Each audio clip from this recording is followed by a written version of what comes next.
I can only come up with an account. Speaking of technology, the crowd is back to discussing who to put on the field. Soo-tian couldn't intervene, she had nothing to do, opened her long unused game account, intending to board it to take a look and thoroughly confirm that those were indeed scam ads. Jang Chi-yu looked at them over there discussing feverishly and sadly and glanced at Soo-tian. She hadn't logged in for a long time and had to download a lot of update packages, and she was still on the download page on her phone. Jang Chi-yu said meaningfully, "You can lend them your number is quite good." "Less kidding, big brother." Soo-tian stared at the screen with both eyes and didn't even look at him. "Who said last time that I could only match to elementary school students with this level 8 number? The time is different." Jang Chi-yu stroked his chin, speaking ambiguously. "Student Jiang, please have some class honor now. Our class is about to fight with our backs against the wall and you still have the leisure to joke around." Class honor. Jang Chi-yu rubbed these words between his lips, paused for a moment, lowered his eyes, and typed a line on his cell phone. "Yes, how many people in the club have time right now, or can you lend me 4 handicap accounts?" Yes replied quickly, "Sure, for accounts is easy. Is you going to play 5v5 with someone else? Need someone to help you out? Me, Mike, Jane, and Ono can play a game with you anytime." Wang Suhan, originally gathered around the class president to discuss who to appear, suddenly remembered what, looked up at Jang Chi-yu, a little bit of anticipation asked, "Brother Jiang, I remember you Prison 3 seems to play quite well." Jang Chi-yu was originally typing. At the words he looked up at their expectant faces and honestly shook his head. "The handheld game just came out. I've only played 5 or 6 games, I'm not very familiar with it." After he finished speaking, Wang Suhan also remembered, and sighed. His expectations fell through, and he had a bit of unspoken regret. Oh yeah, Jiang should have been playing the computer version before. The squad leader patted his shoulder and comforted everyone. "Think of it this way, the handball game just came out, everyone is a rookie, and next door is even better, we have a good chance of winning. Next door is a vegetable chicken that only has money, while all of us are poor." Zhouing did not forget to remind. Glancing at Soo-tian, she added, "It's not all poor, it's just missing a few rookies like Zhao Jie who are willing to put down blood money for the sake of the game." After saying that, he saw that Soo-tian's expression staring at the cell phone slowly became grave. Very, very grave, and shocked in her gravity. At least before, Zhouing had rarely seen such a look on her face. Her attention was momentarily drawn away for a moment. "Tim, what's wrong? You have this look of having been struck by lightning." Soo-tian suddenly grabbed Jang Chi-yu's arm next to him, and the force was so strong that she yanked his cell phone off the couch. "What's wrong?" Jang Chi-yu looked at her with a smile, not really caring as he picked up his cell phone from the sofa. Soo-tian crossed her own phone in front of his eyes. She had already finished updating it, and it was the game's homepage on the screen. She was so serious and proper that those who weren't paying attention to the game cast their eyes over it. "I don't have any relatives with bears." Soo-tian tensed her face. "You did?" There was a boy sitting next to Jang Chi-yu, who looked up and swept Soo-tian's cell phone at the words. With just one glance, he froze. The purple staff of the wind god? The wind god's purple staff is one of the top 3 highest level equipment in Jail 3. In addition to kryptonite, you have to collect enough forging materials. Jang Chi-yu also didn't expect UC to be so generous, just letting him help play a few games actually forged the wind god purple staff. No wonder it took so many days. The wind god's purple staff is the most handy weapon he uses to play online games. It wasn't me who charged it. Jang Chi-yu sighed softly, shaking his head and nodding again under Soo-tian's burning gaze, but it was indeed because of me.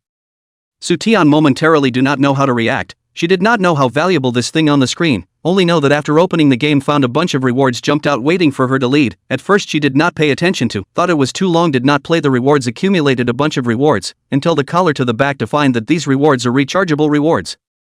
She went to look at the 3 text messages she'd gotten, and they all matched up with the extra stuff in her account. Zhouing said that if the kryptonite exceeds $500, you will receive a text message. She's gotten 3 already. Not only that, but the number was blacked out after receiving 3 of them, and I don't know if there are any more behind them. But 3 is outrageous enough. Chapter 121. Brother Jiang, don't be modest. The boy next to him froze for a moment and then quickly got excited. Holy, Soo-tian, this is your number?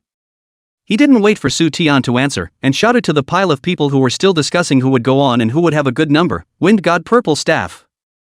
Soo-tian has the wind god's purple staff. A sliver of the boys and girls playing Jailhouse 3 all looked over. What wind god purple staff? Soo-tian couldn't figure it out herself. Equipment? That's the one on your screen. The boy pointed on his phone, one of the 3 most powerful weapons in Prison 3, expensive and super hard to forge. Holy Su Tian, where did you get that? Su Tian looked at Zhang Qiyu. So the boys also instantly understood in seconds and looked at Zhang Qiyu. It's incredible and awesome. The boys directly followed Wang Suhan and called him Brother Jiang. Brother Jiang, this is your number? Borrow your account to use it.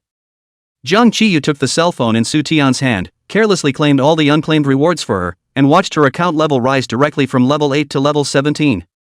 And then went to her equipment vault to put on all the equipment that you see had charged up. The boys were eyeballing it from the sidelines.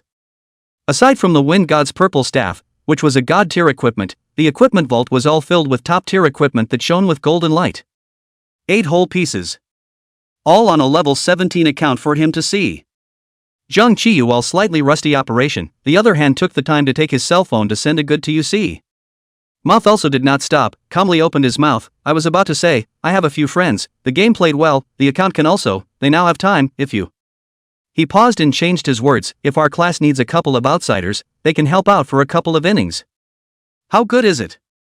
The class president walked over and upon seeing Su Tian's cell phone, he didn't hold back his exclamation. The crowd that had just been furious and wanted to go to a group fight also came over, gathered behind Zhang Qiyu and watched him flipping around and clicking on Su Tian's account. Those in the back who couldn't see it were also surprised when they asked what was happening in the front row. Zhang Qiyu followed the memories of his first time playing the online game, and collected some more things from the east, and now Su Tian's account had been raised to level 19 by him. Extreme. There's not much in the way of quick upgrades in a short period of time. But the good thing is that the equipment is in place. Zhang Qiyu right-clicked on the equipment library, the handheld game just opened. I'm not sure how much material they can brush out, I don't know how many pieces are forged for the god tier, but the top tier equipment won't be less than this account. Top gear is available with kryptonite. The last thing the club needs is money. He looked at the leveling page in the upper left corner and added, the account should be close to full level. The boys have gone crazy, excited as if the account is their own, and the class president, who still has a trace of sanity left, cannot help but ask him, what is your friend's origin? This is also too rich. A game club's, just like playing games. Zhang Qiyu calmly said, just asking if you guys accept to get outside help. Accept it. Wang Suhan shouted, the foreign aide is your friend, Brother Jiang, and your friend is our class's friend. Our class's friends are the ones who are on our class's side, they're our class's people, and there's a few outside helpers to come. There are 4 people who are free right now to play with their own accounts, and there's still one more in our class who uses Su Ten's account. Zhang Qiyu took the time to look at Su Tian, who was hung out to the side with a confused look on her face. He suddenly laughed and placed his own cell phone in front of Su Tian. Boredom plays mine first. It's so natural and smooth for him. Letting the opposite sex play with their cell phones, how well acquainted is that to dare to do that? Although they had already been unconsciously spreading a lot of dog food in the class, the crowd looked at the two of them with subtle gazes. Zhang Qiyu looked up, his emotions drawing out quickly, the corners of his mouth already letting up as he continued to solicit their opinions. You guys see who's going to fight? Wang Suan asked, Brother Jiang, are you in the same club as them? Aha! Zhang Qiyu replied faintly, I used to be, but then I returned home and retired. The squad leader heard it and shot straight, you do it. Zhang Qiyu felt that their expectations of him were a bit high, and helplessly said, I used to play online games, and I've really only played 5 or 6 games in handheld games. Wang Suhan interjected, Brother Jiang, don't be modest, we believe you. Su Ten said you play the piano to play a Thief 6, Brother Jiang you used to play a wizard right, Su Ten this account is also a wizard, wizard as long as the hand speed is fast, that is absolutely invincible Zhang Qiyu glanced at Su Tian and raised his eyebrows. Su Tian was a little embarrassed and touched her earlobe. 20 minutes passed in a flash. Zhang Qiyu thought that having Yusi and the 4 of them hanging around the next class was definitely enough. It didn't matter if there was him or not, so he nodded his head and agreed. Good. The class leader took out his cell phone and told Zhang Qiyu to build a room to pull people in first, and he sent the room number to the second class next door. Zhang Qiyu built the room and pulled all 4 of Yes and the others in, then took advantage of the gap between the class president and the people in the second class chatting to unlock his own cell phone and put it in Su Tian's hand again. Su Tian looked at him with a very complicated gaze. Just now they boys said a bunch of things, and it seemed like Su Tian understood and then it seemed like she didn't understand anything. Zhang Qiyu had gotten 4 very powerful foreigners for their class, she was getting it. What she didn't understand was how all of a sudden her little crappy account had become the meat and potatoes. She didn't play with Jiang Qiyu's cell phone, but put it on the couch with its holographic screen, and felt that the crowd was chaotic for fear of losing it for him, so she stuffed it into her satchel. Zhou had been beside her, and seeing this as if she were a hostess, she quietly gave her an obscene thumbs up. Su Tian gave her a blank look. 10 people were quickly assembled in the sparring room opened by Jiang Qiyu. The boys took a look at the opposite side. The collective marveled, good Zhao Jie is also really under the blood, each account has so much equipment, just played a group battle as not yet, must be in order to gram us now charged. The next door was also being surprised at the same time. How did Class 3 suddenly get 4 more full-ranked numbers? N.A. What the hell is this, level 19? What do they mean? They've got 4 full-leveled ones and then a level 19 trash number to intentionally despise us?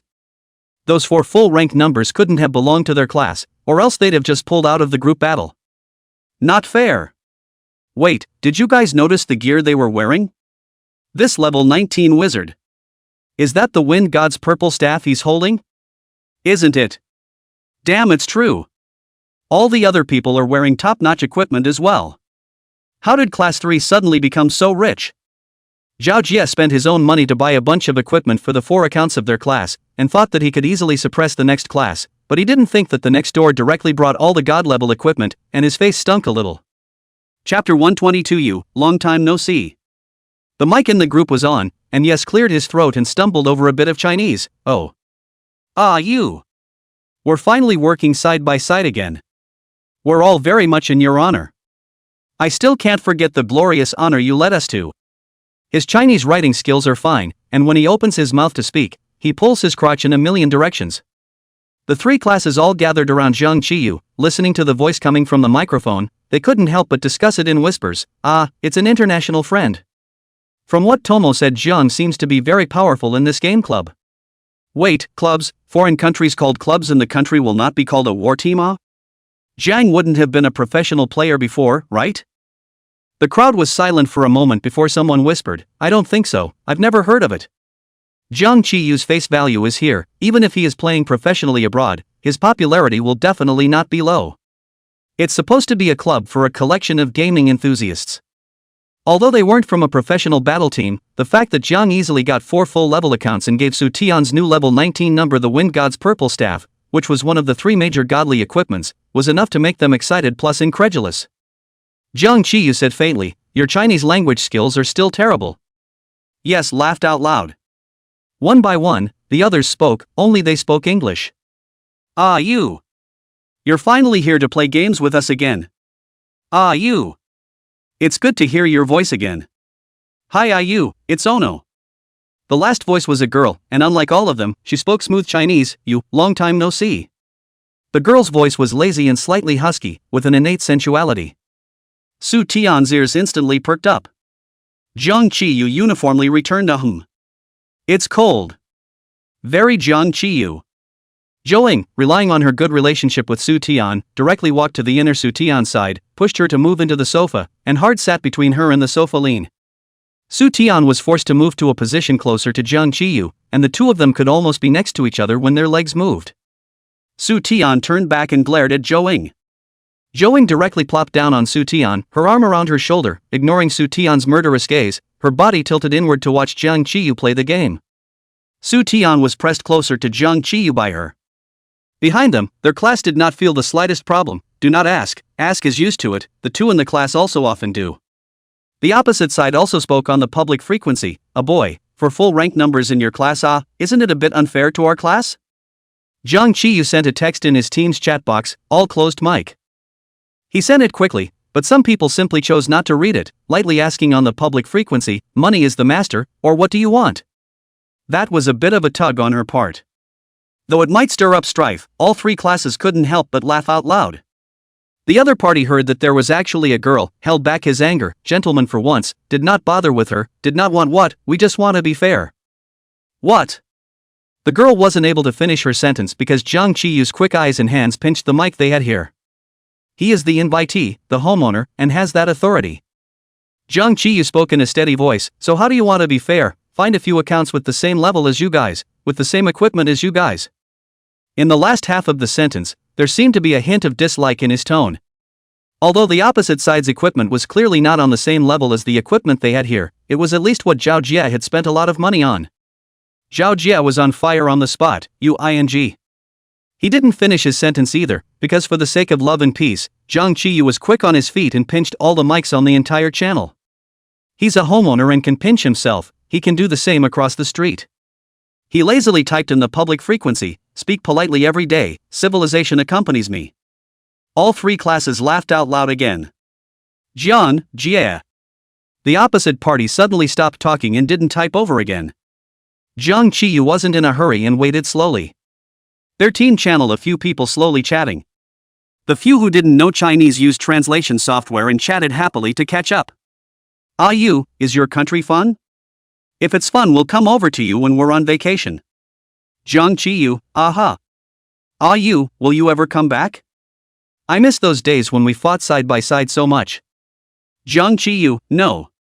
"Ah you, there are still people sending love letters to the club, do you need me to forward them to you?" Zhang Qiye paused, the corner of his mouth pulled, "Throw it away." Woohoo! The boys of the third class were in an exaggerated uproar. There are still people who go to see Su Ten. Su Tian was expressionless. In the team channel, Yes asked, "Why hasn't it started yet?" Waiting for half a day without seeing a reply, Zhang Qiyu lowered his eyes and sent a question mark over in the public frequency.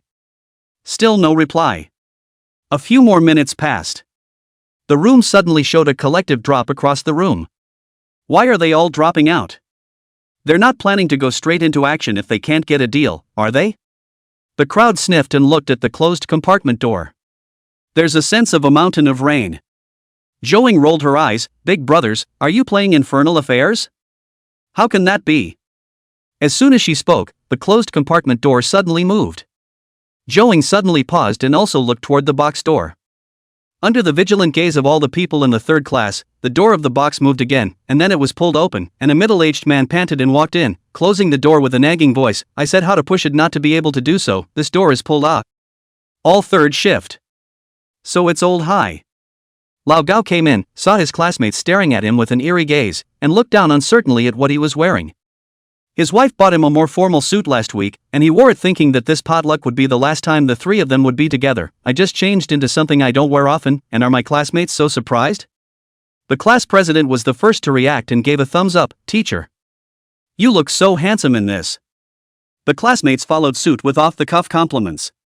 They all gave up their seats for Lao Gao, who said as he walked, "Classmates, I just ran into Mr. Su outside, and wouldn't you say it's a coincidence that their second class is also having a get-together here, and it's also in the box right next to ours." Okay. The old high school has solved their problems. Why is the opposite side suddenly offline en masse? Because their homeroom teacher is here. The crowd didn't know what to say for a moment. Lao Gao had just taken his seat when the door to their compartment was pulled open again, and Teacher Su, the homeroom teacher of the second class next door, peeked in, looked around and saw Lao Gao, and waved at him. "Lao Gao, come out for a moment." Old Gao let the students play by themselves first and went out by himself. Chapter 123, A Mature Man's Solution. As soon as Lao Gao left, the squad leader asked, "Are they online yet?" Zhang Qiyu held his cell phone and shook his head as he looked at the 5 seats across from him that were all empty. Wang Suhan scratched his hair and said with less certainty, "Why do I feel that old Su coming to find old Gao won't be a good thing? It can't be that those stupid people in the second class have been found out about what they did with our class, can it? Dare I say it, no one was there. If this can be seen by their homeroom teacher, then the group next door is really just stupid. So what if we find out, we're not to blame for the cause, the second class was at fault first? Alas, our class is at fault for making the first move, and making the first move is justified." Words, who moved? A boy stood out, touched his nose, and defended undauntedly. He spoke extraordinarily harshly, and if you guys had to, you wouldn't be able to help it. The opposite side of the delay is not online. Zhang Qiyu, also lazy to wait for them, to the public frequency said a sentence. The opposite side of the goat, this game will not be able to play. Yes immediately popped up. "Ayu. We can switch opponents if they can't fight. Are you free right now?" Ono chimed in, "The club across the street makes appointments with us every day, and they just came back." Zhang Qiyu slowly returned, "You guys can't help but think too much. I've been swimming underhand for less than a week. Also, even if he started playing as soon as the beta was released, he wouldn't be able to regain his old form. Yossi, it's enough. Handheld games are similar to online games. You're an opponent they're very afraid of. Zhang Qiyu, to be precise, I've only played 5 games since the beta. Yes, didn't say anything. He Jane, Ayu does not want to play even if, wait until he is familiar with the handheld game and then about, opposite less hitchhiking them. Su Tian had been silently watching from the sidelines and suddenly realized that he Jane was the girl who was supposed to be the only one. Since the translation software couldn't translate Ayu, they typed it over to show it was still in English, but what he Jane sent out was directly Ayu. It was exactly the same as what Zhang Qiyu's family called him. This girl must be amazing. Su Tian suddenly sighed softly. She thought that her voice was so small that no one could hear her, but almost the next second, Zhang Qiyu turned his head toward her, feeling bored? Su Tian gave a start and shook his head. Zhang Qiyu was already backing out of the game. Wait a moment, I'll return your phone. You can continue to play, in a while it's going to be served, I'll eat. Su Tian's tone was a bit low. She noticed that Zhang Qiyu was looking at her, so she attached herself forward to take a toothpick to stab the fruit, not wanting him to see her expression. She didn't think she should look too good at the moment. There was a kind of inexplicable frustration. Then the fruit in his hand was just zapped over before he was yanked over by the wrist and shoved into some other mouth. Under Su Tian's slowly becoming bizarre gaze, Zhang Qiyu absently chewed the small strawberry in his mouth, let go of her hand, and lazily said, "Eat less cold." Suti? There's just something magical about someone. It can make her angry all of a sudden. Su Tian flung the leftover toothpick in her hand into the trash can and asked viciously, "Do you have no hands? You want to grab something that's almost at my mouth?" Zhang Qiyu exited the game and finished chewing the strawberries in his mouth. He handed the phone back to her and answered lightly, "There really wasn't one just now." Su Tian became even more angry. The class president has been standing behind the two, close to see the whole process feel a little redundant, but still coughed a few times, interjecting words, "Zhang Qiyu, that side is not playing now. Today this thing also do not know how to solve it. I guess it will have to be another appointment, that time you call your friends again?" Zhang Qiyu sidestepped and nodded in agreement, "Good." The squad leader was still contemplating what to do about another howl of unfairness from across the room, not realizing that soon he wouldn't have to think about it. Because the little argument they had with the second class was indeed made known to the next class teacher, old Su. Lao Su found Lao Gao, the two chatted for a few moments, then went back to their respective class boxes to pull all the students involved in the cursing and fighting into the hallway.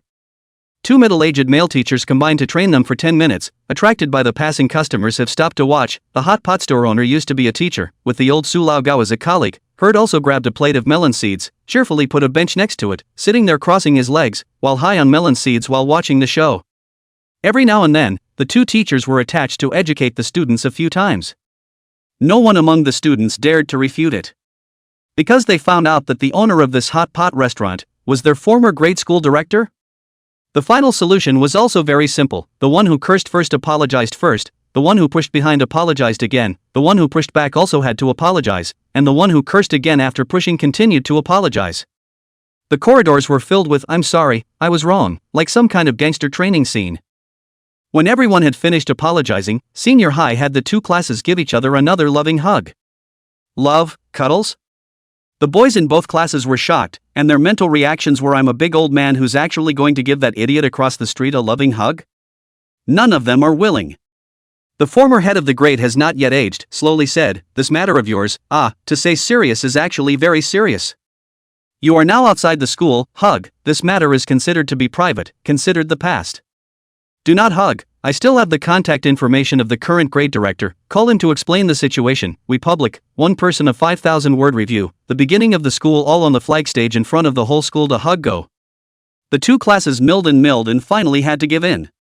The scene of several boys from Class 2 and Class 3 hugging each other was taken by Lao Gao and posted in the campus scenery corner as a way to show the good friendship between their two classes. Of course, this was all an afterthought. After milling about, everyone had been starving for a long time, and the boss served them hot pot, with a few extra dishes for each shift. The class president, after hearing the complaints of the boys being disciplined, nodded his head, very much in agreement. That's the way a mature man resolves his problems. "Oh, and just now you told Zheng that you'd go on a date next time and blow the next door's head off. Speaking of Zheng, where's Zheng?" They looked around, and neither of them could find Zhang Qiyu, and certainly not Su Tian. He followed suit and searched, went to the restroom, right? Never mind. The boy said, I guess the young couple went to find a deserted place to stay. Su Tian had a faint smile on her face and nodded her head every now and then with Jiang Qiyu stood beside her, with a proper look, old-fashioned speech, and a polite attitude. Across from them stood a middle-aged man, dressed in a suit, his hair styled with hair wax, and his demeanor around him poised and mature.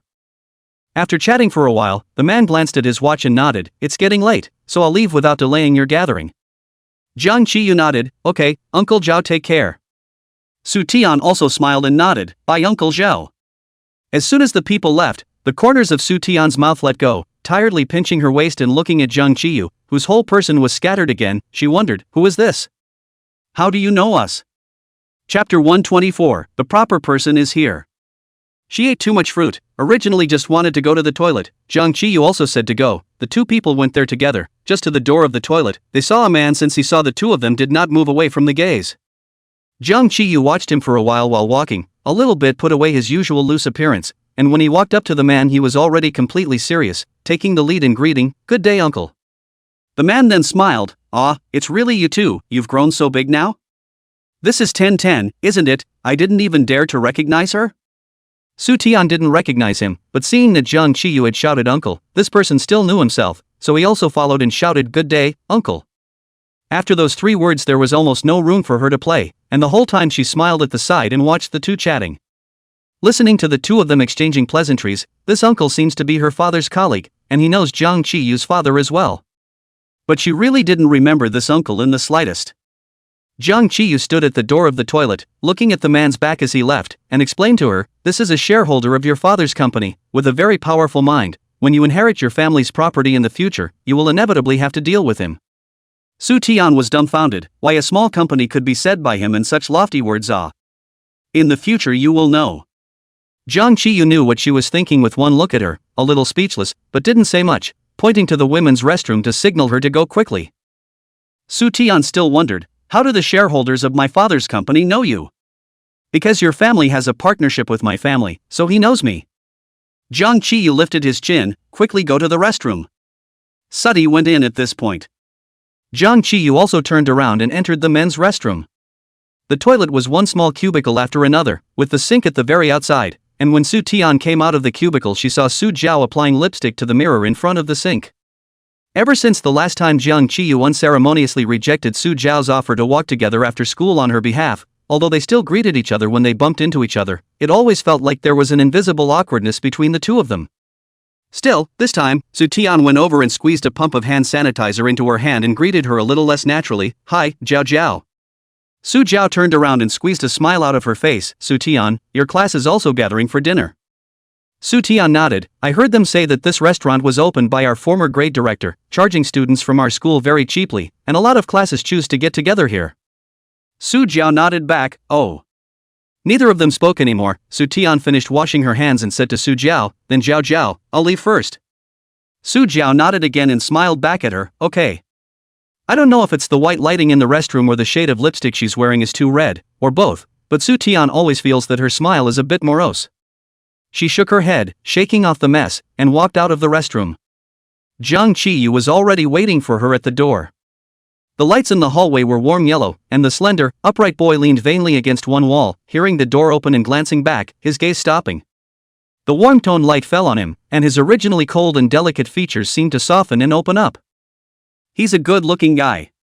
The countless times Su Tian saw him, the countless times he flashed this thought. She looked up at the chandelier and exhaled softly. Sure enough, this is normal lighting. That white light in the restroom, it's like a ghost movie. Su Tian walked to Jiang Qiyu's side, Let's go. Jiang Qiyu nodded. Su Zhao stood at the door of the restroom, looking at the two men walking side by side as they gradually moved away, and expressionlessly threw the paper towel she had been wiping her hands on into the trash can. On the way back to the box, Su Tian was still asking questions. Do our two families have a cooperative relationship? Why don't I know? What does your family do? What does your family do? Jiang Qiyu raised his eyes, You speak first. A retail business. Su Tian recalled and continued, Just maybe something similar to the remodeling category. I've seen my dad's work cases with house remodeling floor plans. Dad was always busy, but he hardly ever talked about work as long as he was at home, concentrating on staying with the two of them, mother and daughter, and Su Tian wasn't too sure exactly what he did for a living. I've asked before, and Dad just says he's in retail. Aha! Uncle Sue is also a cow for being able to describe real estate as retail. Following this logic, Jiang Qiyu nodded carelessly, my house is a computer repairer. Su Tian was baffled again, how did the computer repairer and the decorator establish a partnership? Jiang Qiyu paused for a moment, said slowly, decoration design drawings to draw on the computer first. The computer is broken, cannot hurry to find someone to repair, these design drawings are confidential, cannot sign a trustworthy will repair the computer of the person to rest assured a little? Makes sense. Then, that Uncle Cho might be the one in charge of fixing computers. Sounds like their company computers are kinda prone to breaking. Then wouldn't this Uncle Joe hold all the company's internal secrets? Although she doesn't read novels, she has seen a few workplace TV dramas. Su Tian's expression was a bit serious, and she said to Jiang Qiyu, then when I inherit my family's company, you also hurry up and inherit your father's craft. When the time comes, I'll repair computers and look for you directly, cut through the middleman, and hold the company's secrets in your own hands. Jiang Qiyu was silent for a moment. Okay. He almost bit his tongue as he agreed. Back in the box, he and some other people saw the two of them come in together, and all of them showed the expression that it was really like that. Both of their original seats were already packed with people, and Zhou patted the empty seat next to her. 10. Jiang Qiyu, come here. The atmosphere in the box is very active, a total of 2 large round tables and sofas and coffee tables. The old high sitting on the round table closest to the door, drank a little wine, a little on the head, is telling the students around him the glorious deeds of his youth. A few active boys have to support the scene, rise up and want to pick up the glass to drink a little bit. Was the old high chopsticks knocking back of the hand one by one to stop it? Several people that Su Tian all knew were sitting around the coffee table. Zhou was sitting here, and the two of them sat over before realizing that the group of them were quietly playing truth or dare while old Gao wasn't paying attention. Su Tian immediately wanted to leave. I'm not playing, don't yell at me, I'm a serious person. Zhou directly grabbed her wrist, does not let go. Her wrist is fine, Zhou dare not too hard, always afraid to give her a break. But the good thing is that Su Tian's small soft one, the strength of a small pathetic, how to struggle is useless. Zhou Ying's other hand pointed to the class president who always presented himself as a serious person who also sat in their pile. The serious people are here, this is the game we play for the serious people. Su Tian was forced to sit down again and saw the class president nodding gravely, serious people are here. Chapter 125, the atmosphere is heating up a bit. Seeing Su Tian and Jiang Qiyu both sitting over, the atmosphere of the people gathered around playing truth or dare heated up a bit. Su Tian thought that with Lao Gao here, they definitely wouldn't dare to play too much, so she sat down and didn't say anything else. Zhou spaced out Su Tian and asked Jiang Qiyu, do you play, Jiang Qiyu? Su Tian also looked at him. Then, Jiang Qiyu nodded grudgingly, play. Zhou said, then I'll talk about the rules. This pineapple beer bottle on the table, the bottle mouth pointing to whoever truth or dare, the person sitting on the right hand side of the person being pointed to was responsible for asking questions. If you don't want to answer or can't afford to play, then drink a glass of this stuff. Su Tian looked to her right and it was Jiang Qiyu. It was Jiang Qiyu, who often spoke in a shocking manner. She wanted to ask if she could switch to her left to ask the question, only to look to her left and Zhou Ili gave her a smirk. Forget it. Zhou said and picked up a bottle of drink printed in a foreign language on the table. This is fruit juice, what fruit can't be drunk? Anyway, none of the people who drank it said it was good. Do you two want to taste it first? Su Tian looked at the green liquid in the bottle and cautiously shook her head, no. Jiang Qiyu naturally refused as well. Alright, then I'll spin it, haha. Zhou rubbed her hands together and violently spun the beer bottle. The bottle wobbled and slowly came to a stop, and the first one was aimed at Su Tian. Su Tian didn't expect the first one to be herself, and instantly regretted staying to play this game a little. Jiang Qiyu was very uptight, the corner of his mouth gently hooked, slowly took out a disposable paper cup and poured some green liquid into it, truth or dare, or a drink? He had a steady hand and poured a full glass straight up. Su Tian watched his action, a little angry, the wind and water rotate, maybe you're next, you pour less. It's not like you're on my right hand side. Jiang Qiyu gave a very tuggy and indebted grunt. Zhou poked her, come on, pick something. Looking at Jiang Qiyu's posture, he always felt that by choosing dare he would directly let her finish the cup of green stuff. Suti, sincerely. The people around them looked at Jiang Qiyu expectantly, hoping that he would ask a more powerful question. Jiang Qiyu seems to be thinking, his expression is a bit scattered, he did not think for a long time, slowly asked, is there a special concern? This question was okay, within a reasonable scale and a little bit ambiguous. The crowd threw their eyes on Su Tian again. Su Tian nodded honestly, yes. Wow. The people around them began to whisper. Jiang Qiyu quickly pursued, who? Su Tian was proud. This is the second question, only one question can be asked. Jiang Qiyu sked lightly and didn't say anything more. Zhouing did remember something and was a bit regretful. She wasn't too interested in playing this game, prompting Su Tian, the loser turns. So Timmy went and spun the beer bottle too, this time pointing at a boy diagonally across from her. The squad leader sat on his right.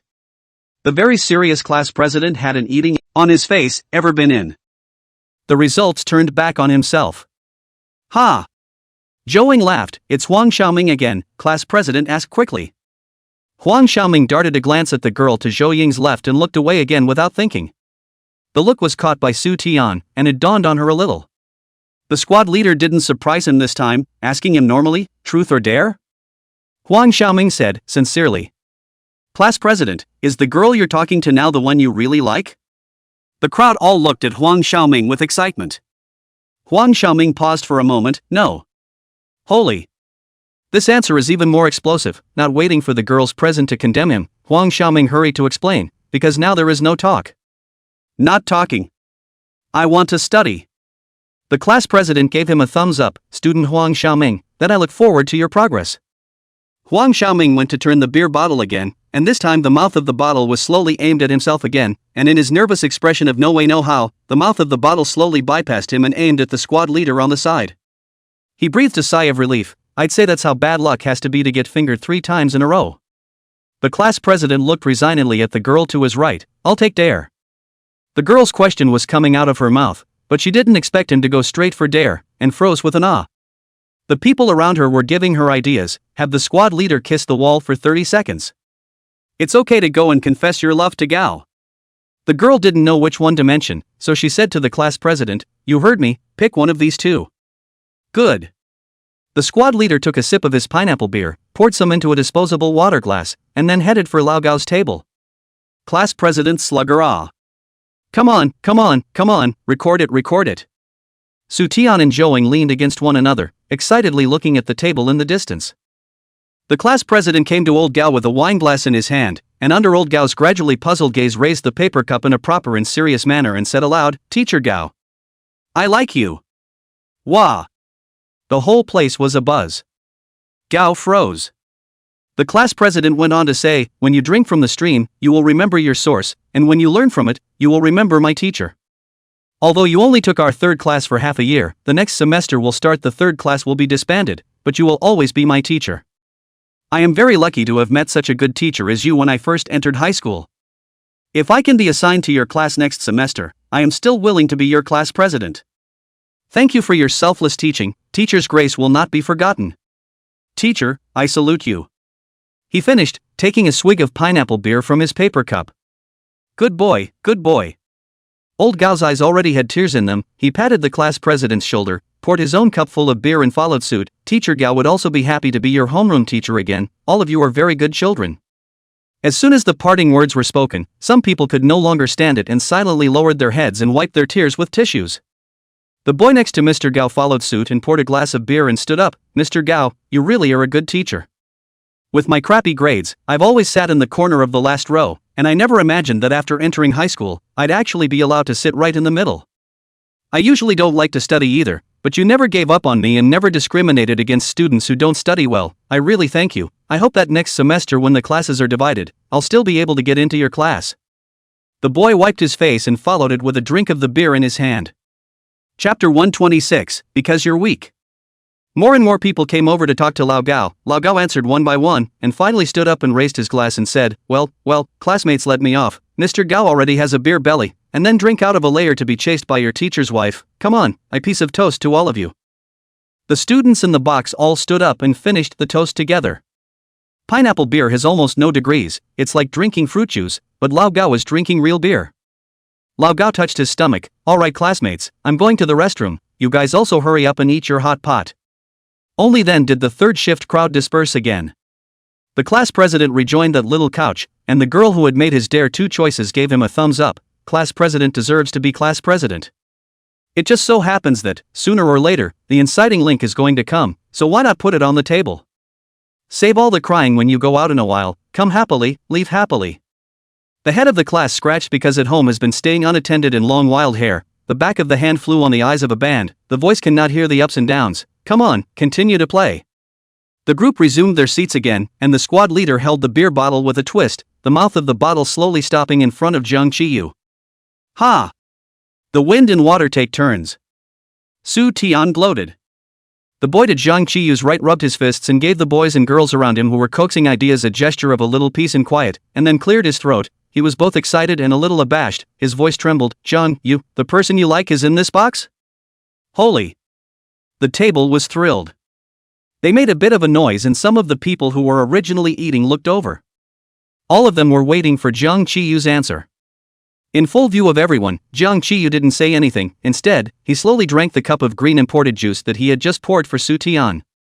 That night, the forum at Yangming First High School rose another 1,000 stories. It's still a long time ago that the person with the ID Su who posted that Skyfall and his tablemates rode in the same car together posted is your favorite person present? Skyfall drank the punishment juice. Post body, third class potluck, someone asked if Skyfall's favorite person was present. Skyfall didn't answer and drank his punishment juice. Well, his tablemate was sitting next to him. Second floor, I rely on Sister Su to reappear in the world, and still can't forget the 3 paste pictures taken by the landline that Sister Su sent. Third floor, upstairs still can't forget those 3 paste pictures because they don't know that Skyfall and his deskmate are childhood friends? Skyfall's mom has come to give his table a parent-teacher conference. Fourth floor, I heard my sister say that Skyfall drank or he poured the cup for his table did not drink, was drunk by him in answer to this question, he must have a deep meaning in this action. The crowd on the 4th floor echoed, all guessing that Jung Chi-yu meant what he said. The forum is so big that there's nothing but people who are high on CP online, and there's also some Skyfall-only fans who taunt them online. 33rd floor. Why do you need to post a special post out? Are they stars you're so concerned about? There are also overinterpretation in the building, listen to some rumors and believe awe. Don't you know that Skyfall answered in the student council hotline that he would study hard and not fall in love early? 34th floor, upstairs. Although I also think that the first few layers are overinterpreted. But aren't you a little bit too simple? People's student body president fell in love early, but also in the hotline to tell you? Floor 35, I also feel like Skyfall doesn't seem like someone who would lie. Su Tian still doesn't know anything about what's going on online. When she got back from the party, she nestled under the warm covers and read. Her cell phone rang a little while later, she knew who it was but didn't really want to see it. The beeping sound died down after a while. And then the direct sound of a phone call. Su Tian saw the word Zhouing on the screen and ignored it, continuing to read again. Though the book in her hand hadn't turned back a page in half an hour. The phone rang a few more times, and Su Tian still didn't answer. After 5 minutes, it finally died down completely. Only then did Su Tian put down her book and took her cell phone to check the time when the ringtone rang again. This time it wasn't Zhouing, it was Jung Chi-yu. Her fingertips hovered and hesitated over the green one for a few seconds, then tapped it anyway. She put her cell phone to her ear. Hello? Jung Chi-yu lazily his voice came through the microphone, and usually his voice line is not the same, more low alcohol. Zhouing asked you to return the message. Su Tian gave a beat. Zhouing bombarded you? Jung Chi-yu, no. Oh.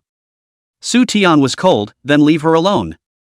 Jung Chi-yu grunted, his tone a bit condemning. 1010, you can't be a human being like this.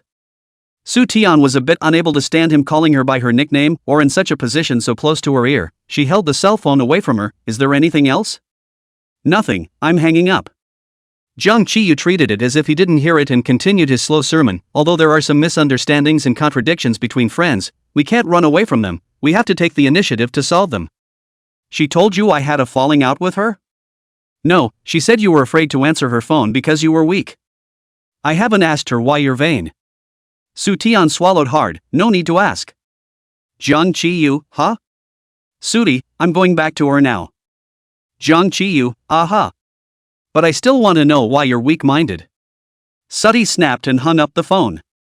She opened Zhou Ying's chat box with a huff. Zhouing bombarded her with 99 plus messages, all with meaningless spaces. Sudi knew why she was mad. It wasn't because of the truth or dare game at the daytime potluck. Since Jiang Qiyu chose to drink punishment juice is not willing to answer, the boy asked like the person is not in this box. This question, Zhou suddenly excited, not only her table are inexplicably excited, turn the bottle as if specifically target Jiang Qiyu, deliberately make a little force to make the bottle aimed at Jiang Qiyu. Of course getting the bottle to turn to anyone wasn't something that could be easily controlled, but Jiang Qiyu was still pointed to more often than not. And they ask weird questions. Jiang, have you ever been in love? Jiang Qiyu shook his head. Wow. Jiang, do you have a favorite? Jiang Qiyu chose to drink fruit juice. Wow. Brother Jiang, have you ever confessed to a girl you like? Jiang Qiyu chose to drink fruit juice again. Wow. Occasionally the bottle would turn to her when it didn't turn to Jiang Qiyu. Whisperwatch, do you care to be in this house in particular? Su Ten nodded. Wow. Whisperwatch, you're just particularly concerned about who it is. Su Tian looked at old Gao, who was drunk and crying about his youthful gallantry, and nuzzled his mouth. Oh. Whisperwatch, if you were to care about one more person in particular, it would have to be one of us. Who would you choose? Su Tian looked at the class president. The class president, I guess. The class president sometimes sends things that are quite important. Oh. And then the bottle doesn't point at her much anymore.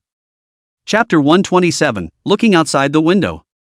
The bottle continued to point at Jiang Qiyu. A group of underage caught someone's emotional questions and asked them. The key is that someone does not stop, every time, directly choose the truth, listen to the questions and do not answer. Punishment juice, drink a cup in a cup.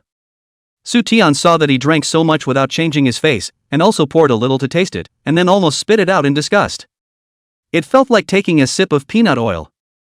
I don't know how Jiang Qiyu drank so much.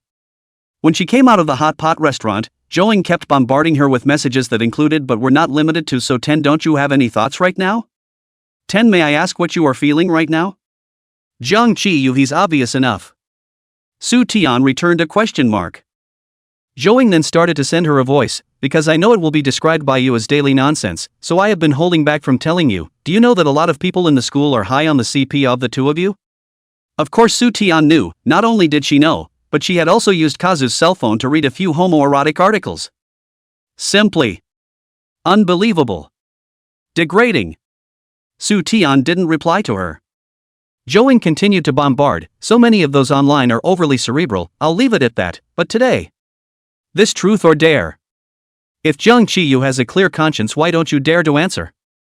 Southern replied, because what you guys are asking is too personal. Zhou, but his expression doesn't look at all like he's had his privacy invaded. Su Tian, that's him perfuming you guys. Zhou, Su Tian, I advise you not to run away, because sooner or later what you run away from will come back to you. Zhou, for example, Wei Xiqing is also on winter vacation. Su Tian's brain froze a bit. But it was only for a moment. She quickly reacted and decided not to tangle with Zhou any longer. Su Tian, you're going to say Jiang Qiyu likes me, right? No way. How is that possible? How, can? Su Tian, we're just in a hairdresser's relationship, you know, so I understand that there are always people who think the wrong way. Because it's Harry. Because Jiang Qiyu is too bad-tempered a person, she is the only one good friend in the class. So they looked a little more familiar than good friends. That's all. Su Tian, thinking with his feet, he can't possibly like me, okay? He was too good for his own good, and there were so many good girls around him. Liking anyone couldn't be her. Su Tian, and the most important thing now is to study. Can you get rid of distractions? Su Tian threw her cell phone aside after sending it and continued to read. There's growth this time. Half an hour had finally turned the page. The cell phone hasn't run one more time either. Su Tian thought that Zhou had been convinced by her and deliberately forgot about it. The day after the potluck, the report card for the final exams came out. Lao Gao sent it directly to the parents group, and Su Tian was eating fruit downstairs and was called over by her father before she saw it. Su's father smiled. This time the exam is also very good. Well, the literature is again the first in the whole school, the language is ranked second in the class, it is also very good. English is fair compared to last time, no credit or blame. But the overall ranking is one place lower than last time. Because science in general didn't play very well. Her liberal arts completely crushed her science. Su's father was quite happy. The division between arts and science is quite obvious, so you don't have to get entangled in choosing an arts class. Sue's mother also took her phone and looked at it, nodding her head. It's just right, I know a liberal arts homeroom teacher in the first middle school who teaches very well, so let's see if we can get 1010 to go directly to her class when the time comes. Soo Taeyeon didn't say anything and hung her eyes, looking at the grades of the others in their class. The first place is still Jeong Chiyu, who scored full marks in science, full marks in math and full marks in English. Arts and sciences is a little lower than her. The language scores were the same as hers, and the two tied for second in the class. The first in the class in the single subject of language is Hootseong. Reasonable and unexpected. Hootseong final period, that time I do not know which nerve was poked, before it has been very good at learning, and then even more vigorous, the earliest to go the latest, the classroom is resident in the office of the teacher of each subject. Teachers are said to have moved a special stool for him, which became Hootseong's exclusive seat in the office. Relentless efforts finally brought him rewards, although he is still the second in the class, and the score difference between the first Jeong Chiyu is slowly decreasing. Others she did not look at much, as usual, from the bottom of the report card backwards to find Jo Ying's name, did not expect to find half a day did not see. She researched again, only to realize that Jo Ying had crossed over from the bottom top 10 list to the bottom 20. She improved by 10 places. Soo Taeyeon sked softly. Could this be the power of love? Sue's mom probably took a look at the others' grades, her eyes mainly focused on the top 10, and couldn't help but say, next door's IU's grades are really good. Father Sue lamented, yes, I remember that Father Ayu was particularly good at math when he was young, or else he wouldn't have gone to learn computers later. In that era, in that place of ours, what is a computer? I never even heard of it. If Timothy had this kind of achievement, I wouldn't have to worry so much every day. Timothy has done very well. Ayu is a gifted person, and has been a genius since he was a child. Don't you remember when he was 5 years old, he solved the 9 linked rings that I bought for Timothy to play with? Ask him how he solved it, and he'll teach you from start to finish. This is something that can't be forced. I'd be satisfied if our Timmy gets an excellent in the general population. Mother Sue nodded, genius is just a little bit, God rewarded it, no need to compare with them.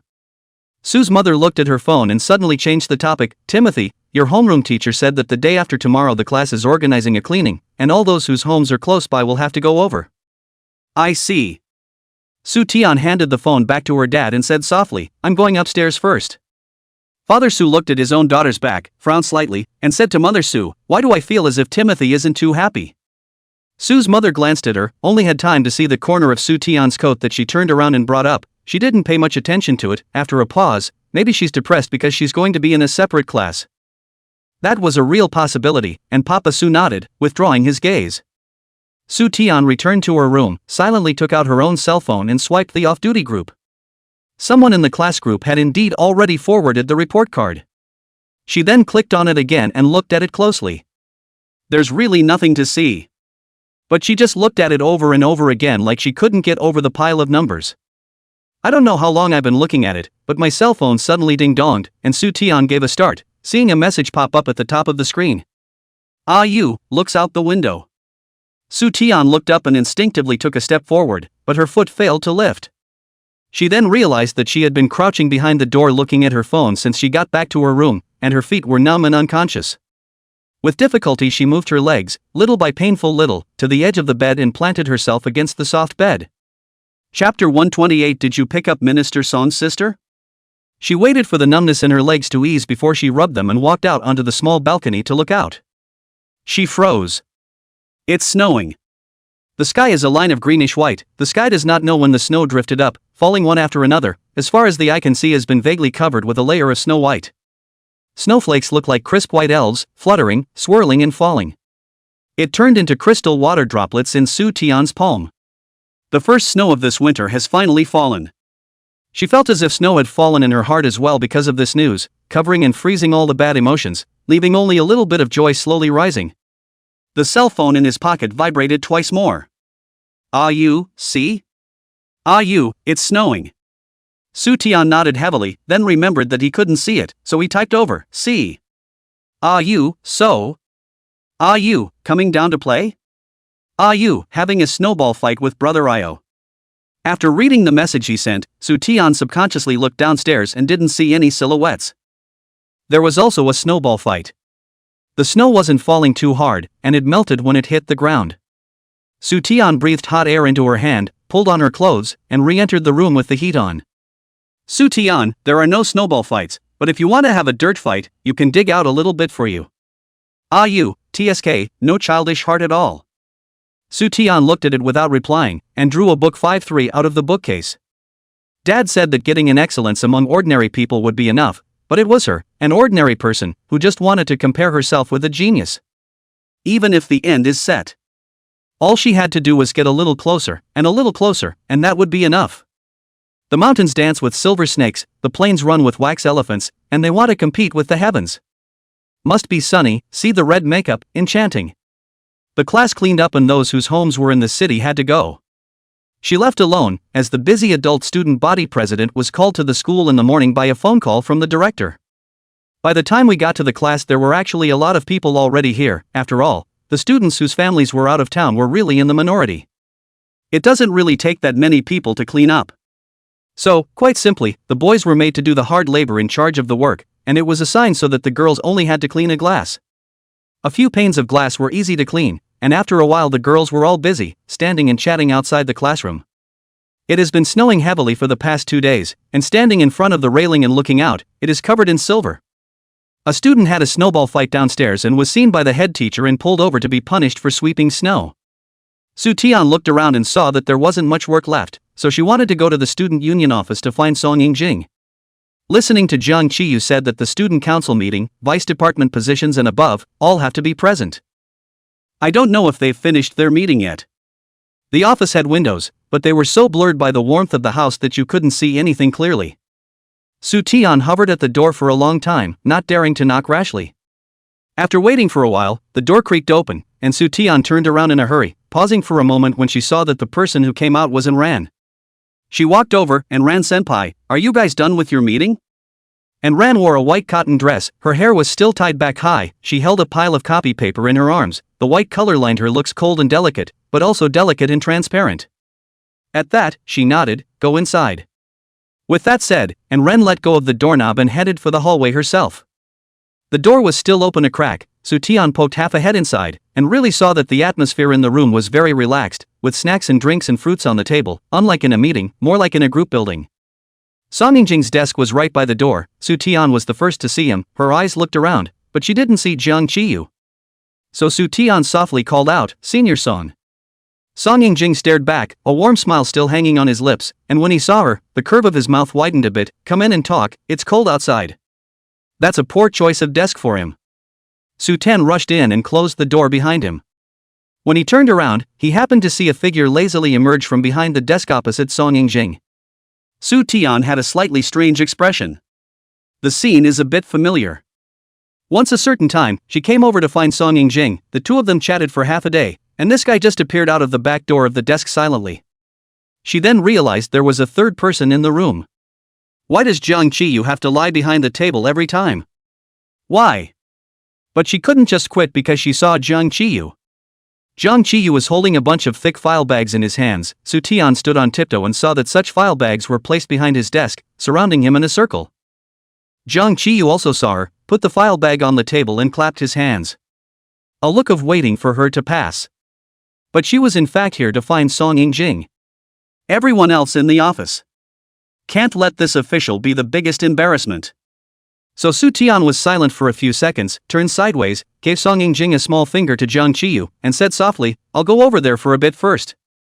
Song Yingjing nodded with a light smile. So Tim Su went over there. Jiang Qiyu's gaze went from looking at Song Yingjing to falling back onto her, leaving? The class was swept so quickly. Su Tian was worried that she couldn't make up any reason to find him. Seeing that he took the initiative to bring up a topic, she nodded obediently, it's almost done, girls don't have to work, if you're busy, you should be busy first, there's no hurry to go. Jiang Qiyu, okay, then wait a moment. Su Tian emphasized once again that there was no rush, then slowly turned around and moved in front of Song Yingjing. No eyes on the back though. But she always felt someone's gaze pinned to her back. Su Tian acted as if she didn't feel it, her voice was small, Senior Song, you go out with me for a bit. Song Yingjing didn't hear her clearly and moved his ears toward her, huh? What did you just say? I didn't hear you clearly. Su Tian's voice was a tiny bit louder, and pointed out the door to him, Yingjing brother, let's go out and talk. Song Yingjing heard clearly this time and nodded, holding up his glasses as he got up and headed out, good.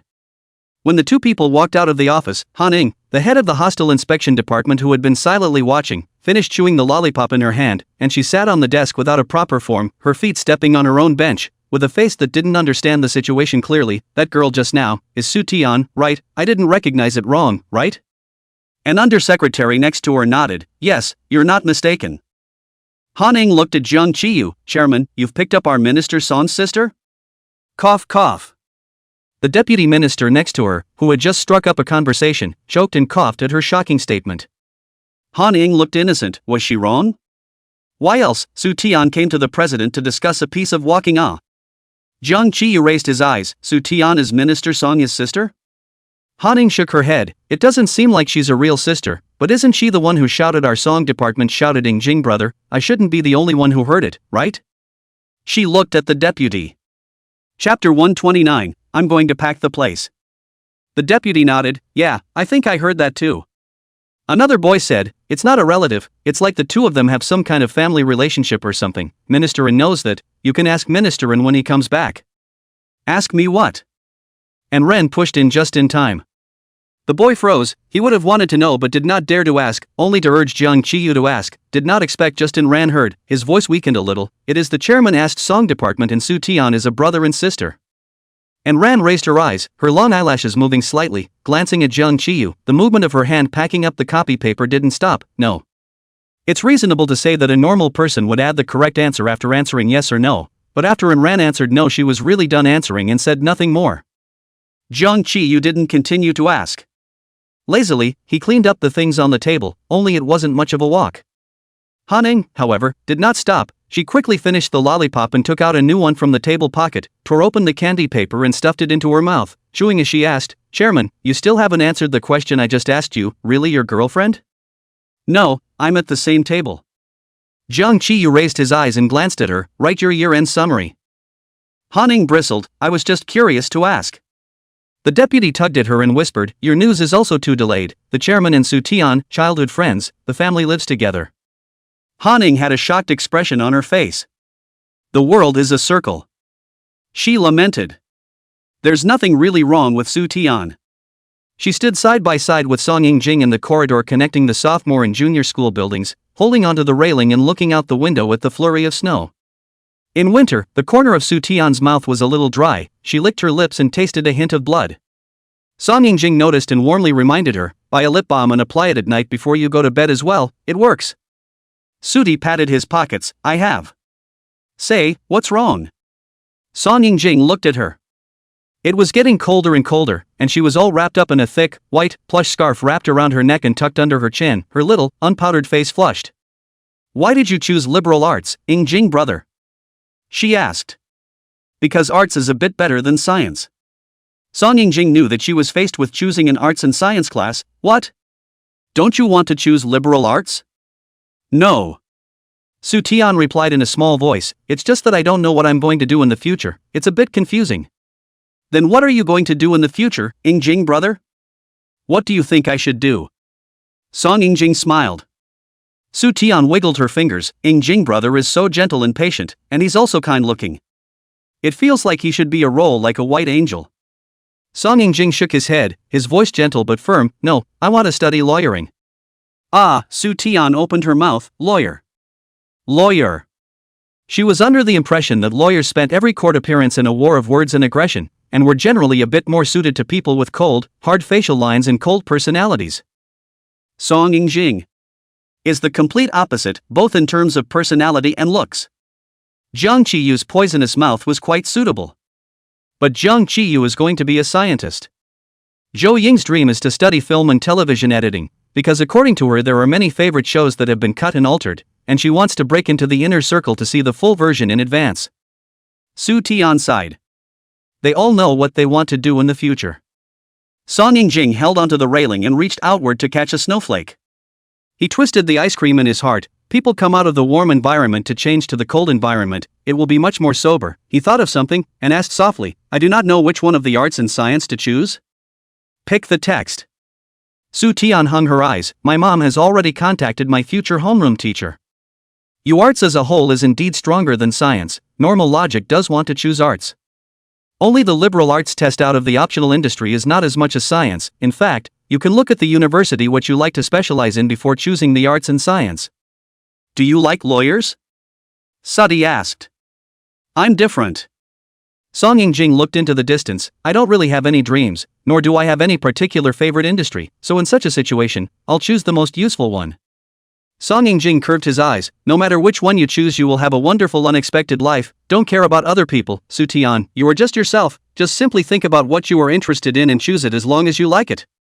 Su Tian nodded with seeming understanding. They chatted about something else, and after a while, Song Ying-jing suddenly lifted his chin at the end of the corridor to his left. Let's go, someone is waiting for you. Su Tian twisted her head and saw Zhang Qiyu at the far end, leaning against a load-bearing pillar with his back to them. After the two said goodbye, Su Tian walked towards Zhang Qiyu's side. Su Tian's movement suddenly became light when she was approaching, as if she wanted to scare him a little, but Zhang Qiyu turned around first, which instead startled Su Tian. The two scuffled and disappeared into the hallway. Song Ying-jing let out a breath towards his hand, gathered his scarf, and planned to leave as well. A man suddenly stood over beside him. Song Ying-jing looked at her. And Ran also looked at the direction the two left, her hands behind her back, her expression cold. Talk to me for a while? Right now? I have to work at the cafe. Song Ying-jing said. Jun gave him a look. 10 minutes later, and Ran sat at the cafe bar with her arms wrapped around her chest, looking at Song Ying-jing in front of her who was making her drink. Song Ying-jing was a bit helpless. You could have waited for me for a while, there's no need to break the bank so much. The first thing she said when she came in, I want to pack the house. They were the only two in the cafe now, and the owner chose to go next door for a meal under Ran's gaze. Can't wait. The coffee was made, and Ran took it, without adding a spoonful of sweetened milk, and drank 2 sips straight from it. That's what she said, but she didn't look like she was going to chat at all. Expressionless, he looked at the cup of coffee in front of him and wondered what he was thinking. Song Ying-jing didn't rush her, and Ran didn't say anything. He just sat across the room and read the coffee recipe manual. The only sound in the large cafe was the rustling sound he made when he turned the pages. The manual was just a thin little book. After sitting in silence for 20 minutes, Song Ying-jing had already finished reading it from the beginning. He closed the pages, looked at the puzzled Ran, and asked, Aren't you going to go home at noon? What are you doing home, tutoring that brother of mine in homework? Ran snorted, rotten thing, only 10 years old, learning down one, taught by his mother every day, only know to prevent me from competing with him for the family property. Song Ying-jing sighed, I can't argue with you even if I do, it was originally yours. Yes. Ran paused, it's true that you can't fight for what doesn't belong to you. She finally steered the conversation to what she wanted to say. Song Ying-jing poured out the cold coffee in her cup and rebrewed her a cup. Chapter 130, a product of momentary emotions. Ran didn't really have anything she wanted to talk about, she was just plain annoyed. Growing up, a good home and education had left her with very few things to look at, let alone people to look at. Instead, just look into the eyes of one. But this one didn't look at her. She was upset. Ran took a disgusted look at the coffee cup Song Ying-jing pushed over again and waved her hand. Don't you have any wine here? Song Ying-jing pointed to the several transparent freezers behind him. They're all here, take whatever you want. Ran looked over, yogurt, green tea, lemonade, 8 treasure kanji, other than that there is really nothing else. She just had to accept the cup of coffee in front of her. Song Ying-jing also made his son pull on it. Do you like Su Tian? She suddenly spoke. She had asked such a question last time, only it happened to be interrupted by someone else, and she hadn't pursued it afterward. Song Ying-jing shook his head, I just treat her as my own sister. Really? Ran raised her eyes, her cool phoenix eyes had a blunt probing look. If you're denying it because she's the daughter of a benefactor, you can change my family to fund you. Ran, you're babbling. Song Ying-jing was calm. Jun retracted her eyes, just trying to get inside my friend's head. That said, she was aware that she was in a strange state, and took a distracted sip of her coffee, and the little sun puller broke a corner all of a sudden. When did you know? Jun looked at him anew. From the time she said she wanted to talk to him at school until now, Song Ying-jing never showed any expression of doubt or curiosity, calm as if he knew what she wanted to say. My friend, your animosity towards him has gotten so great that people are speculating how rich and powerful Zhang Qiyu's family is that even you can't get it right. Song Ying-jing sighed, all the strong emotions placed on you qualify as a phrase that things are different. Jun's eyebrows twitched. Originally it was just a guess, but I thought it was unlikely, then I saw your ballot before I was completely sure. Song Yingjing apologized quickly. Sorry, at that time, the school leader pushed for the documents in a hurry. That student didn't dare to go through your things, so I went through it for him and happened to see it. I didn't realize that you would write Jiang Qiyu on her vote for chairperson. I didn't vote. And Rand's tone was light, it was casually stuck in the book, and I didn't expect you to see it. Why don't you vote? My friend, this is the product of a moment of emotion, not reason. Unjun stared straight at him, and I, on the other hand, only need sanity. Song Yingjing smiled, his resume is very wonderful, and his ability is really strong, even if reason is there, you should choose him. Or rather, your momentary emotions have completely suppressed reason, making you completely fail to realize that even if you choose reason is on Jiang Qiyu's side. And Ran withdrew her eyes and told him coldly, not again. It's also like telling yourself, I'll be sober forever.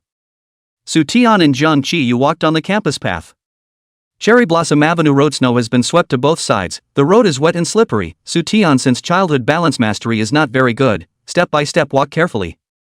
Jiang Qiyu was half a step behind her, walking steadily, one of the hands near her side vainly tucked into his pocket, ready to extend at any time, with some tendency to escort her. As we walked, Su Tian suddenly said, do you remember the building we just turned out of? Jiang Qiyu gave a lazy That's the senior building. I heard that the senior building and the senior building are going to be switched at the beginning of next semester because the elementary school is going to be built next door and the senior building is leaning to the side and it's the loudest, so they're going to switch the seniors over. So which building are we in next semester? Jiang Qiyu lazily picked up. Su Tian nodded, it should be, it's hard to say. We're a bit outnumbered this term, with a few extra classes, we might have to squeeze into a building with the seniors. Jiang Qiyu only said the word again. Su Tian continued, if you're lucky enough to be next to the seniors, I'll wait for you downstairs after school because the senior building is closer to the school entrance. Jiang Qiyu glanced at her. Su Tian, there are usually more science students than art students, so maybe the school will take care of the arts class this time and put it next to the senior class. When the time comes, you can wait for me in the first floor of the senior high school, I'll try my best to, Mom. As she was talking, the soles of her feet slipped, and she was steadily held in her small arms by Jiang Qiyu, who had been paying attention. He waited for Su Tian to stand still and then let go of his hand. Through the thick cotton clothes, Su Tian still felt a warmth coming from him. Jiang Qiyu nodded, good. I'm not even done, I'll try to walk faster so you don't have to wait so long. Are you living on campus next semester?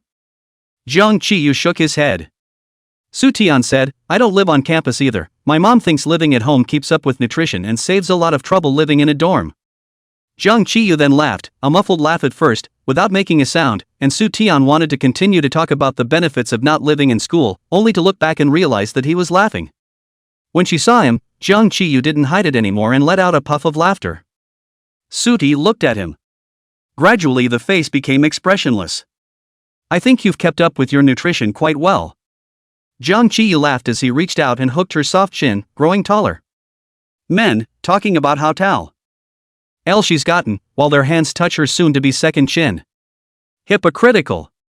Su Tian charged, what a hypocrite. Alright, I'll be sincere. Jiang Qiyu then looked at the top of her head and made a false comparison, but his mouth said, the chin has grown taller. Thought he was going to say something, didn't expect to open his mouth and be at a loss. Su Tian was angry and went to hit him.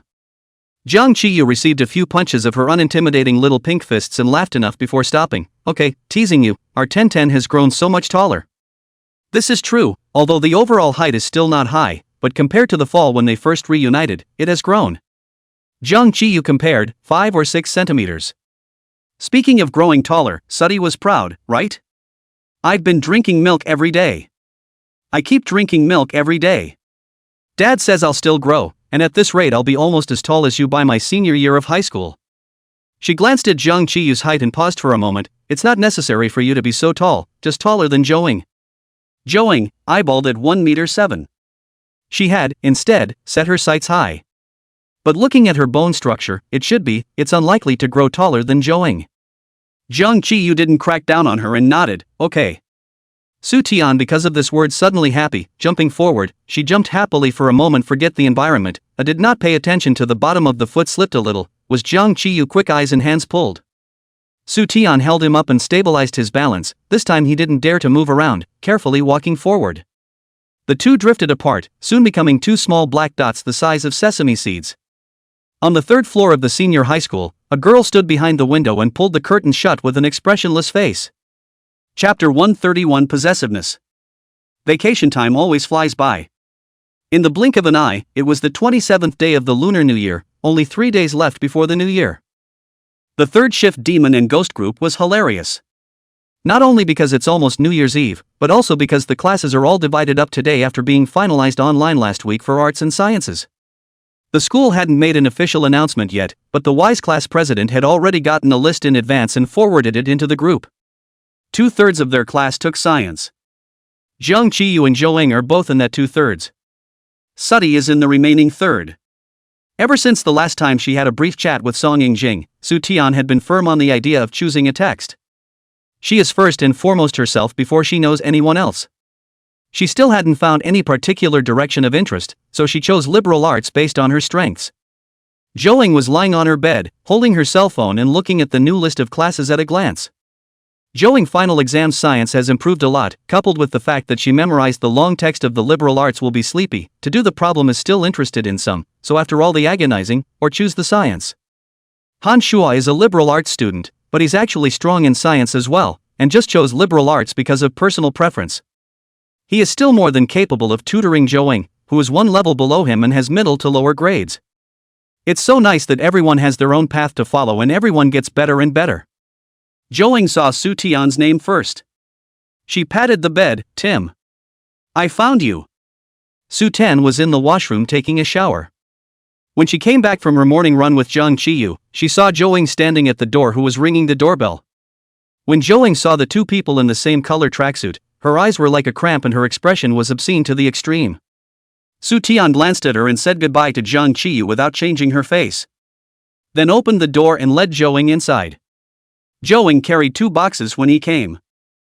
A box is to come to Su Tian's home to pay a New Year's visit to bring her old family's own kind of local specialties. There is another box is.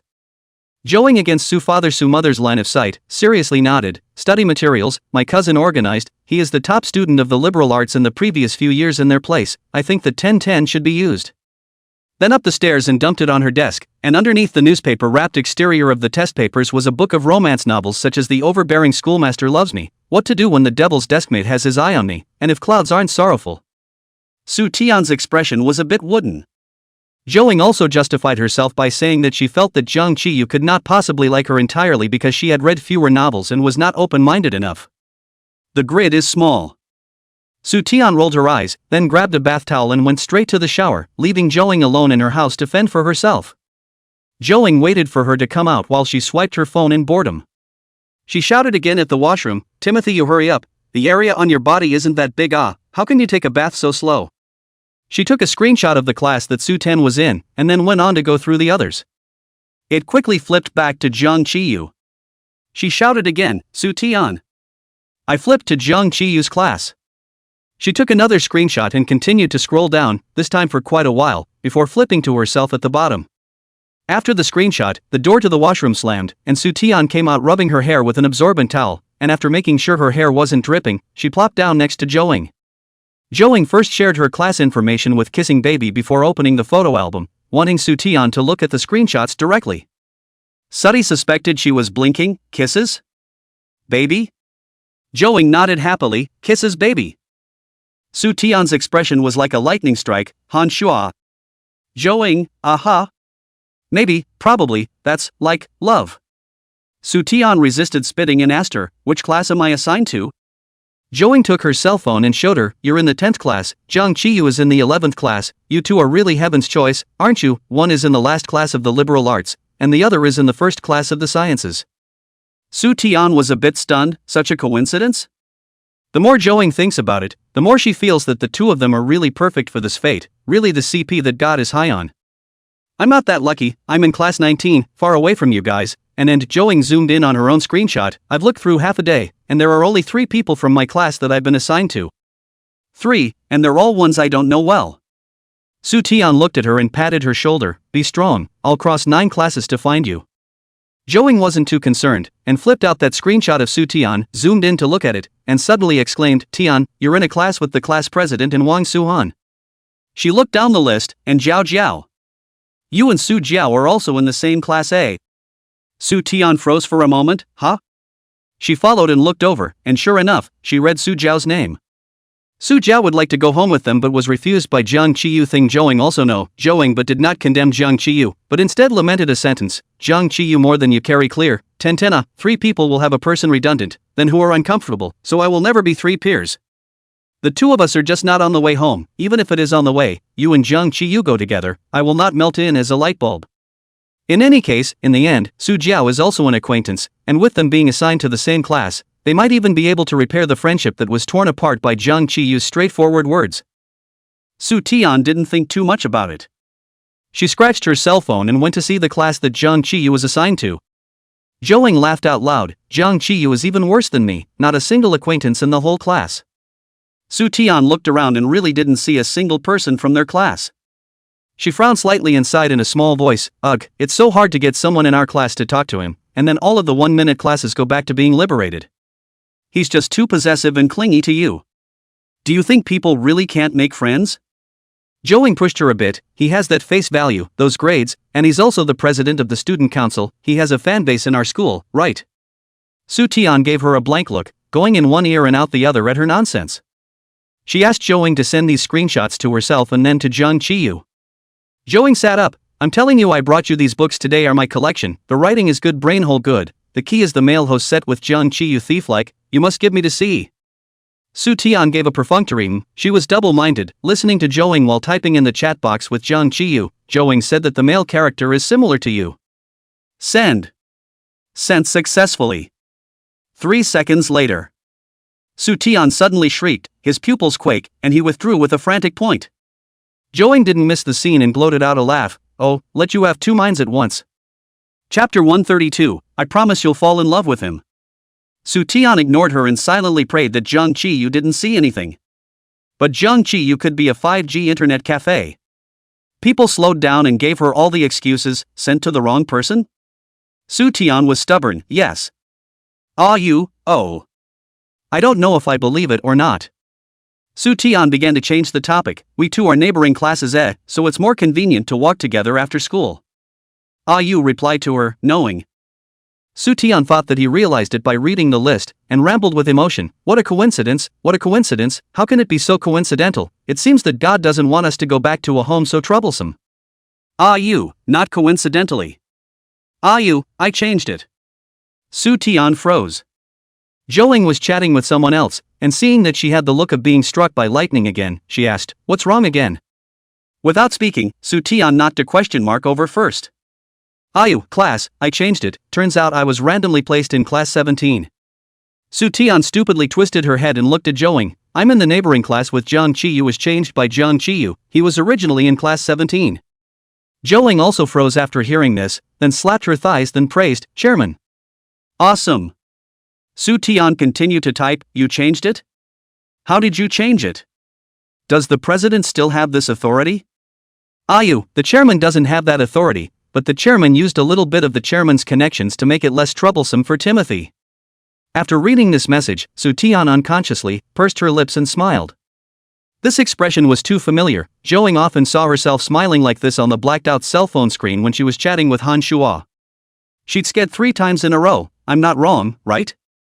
Jiang Qiyu is really great, and he's too clingy to you. Su Tian seriously denied her, no, it's just so we can save a little time when we go home together from school. Zhouing, huh? She rehashed the old story, you'd better take a look at the romance novel I brought you, after reading it you'll realize that your emotional intelligence is really retarded beyond belief. Su Tian ignored her, go talk to your kissing baby. Zhouing bristled, go talk to your brother Au too. Southern. Both of them kept their heads down and played with each other.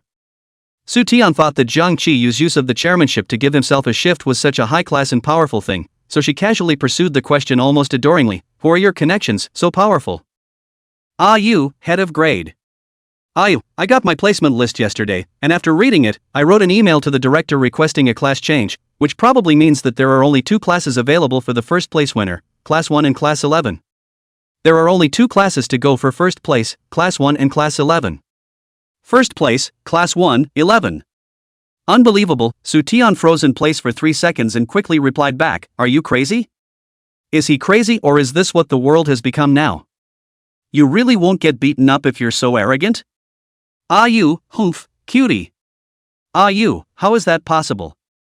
Ah you, the teacher of the 11th class is the math teacher of our class, and I said that I am only used to the teaching style of the original math teacher, and I hope that I can move inside the 11th class." Su Ten, the director agreed?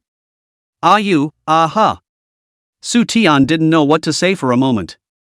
Maybe that's the, face of being first in your grade.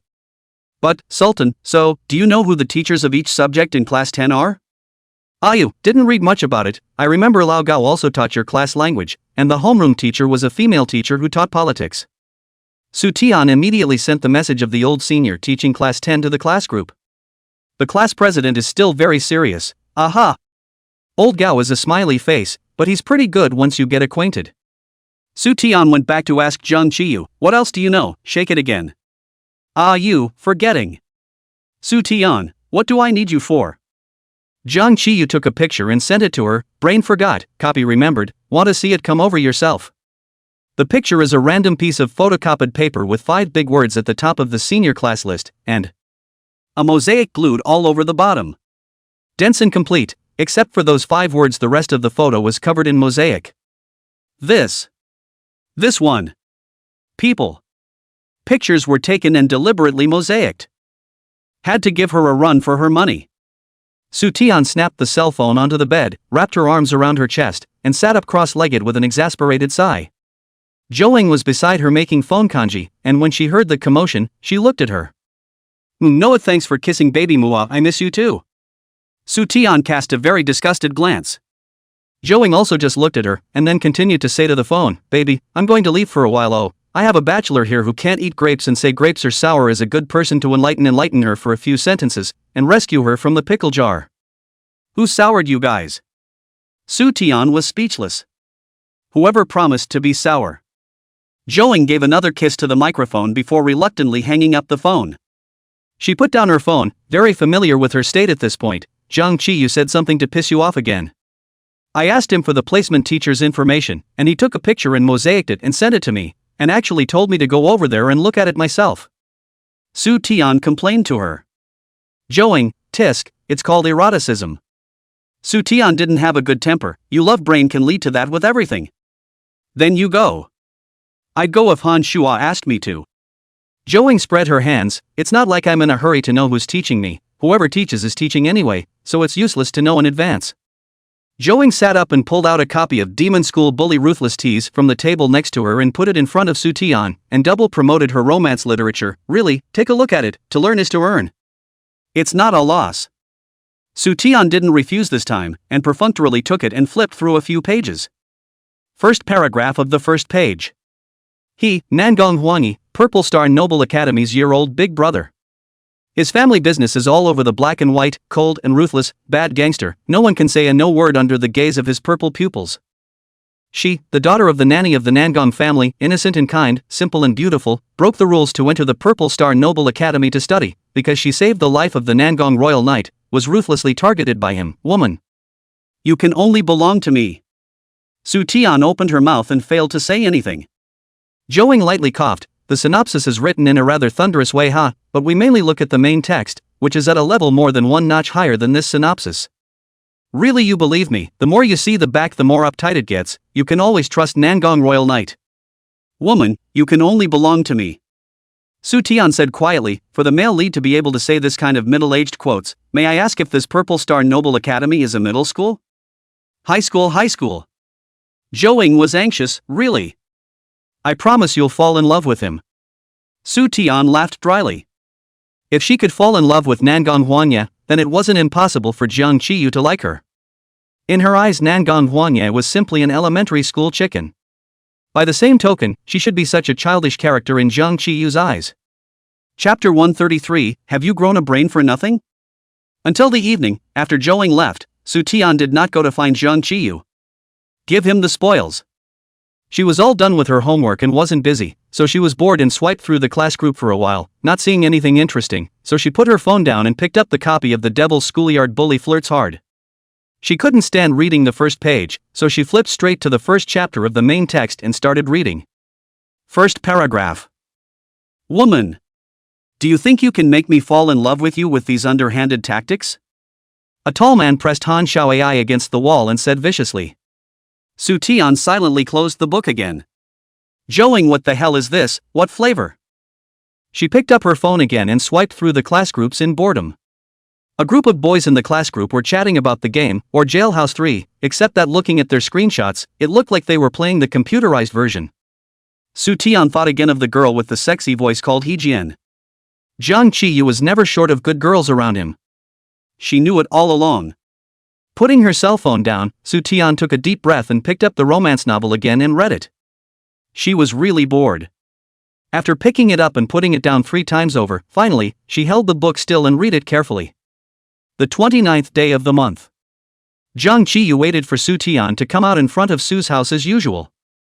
They had been running in the morning for so long, and Su Tian had gradually changed her biological clock over. Basically, as soon as Jiang Qiyu went out, Su Tian also happened to bounce out of her yard. But today, Jiang Qiyu waited at the door for 5 minutes for her to come out. So he rang the doorbell.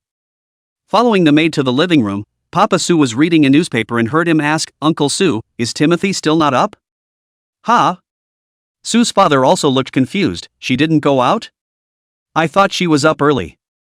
Jiang Qiyu frowned slightly. No, I've been waiting for her outside the door. So Su's dad went upstairs and knocked on the door. After knocking a few times, there was a promise from inside, and after a while, Su Tian, wearing her pajamas, rubbed her eyes and came over to open the door. Papa Su reached out and touched her forehead. Not feeling well? This isn't hot either.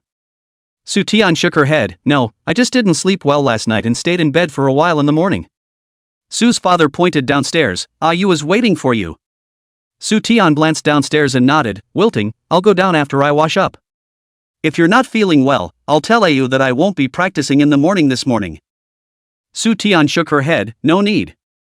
She needed the exercise now to clear her upturned brain. Su Tian washed up and went to wash up. Su father came downstairs, and after telling Jiang Qiyu the reason, the two of them started to talk about something else.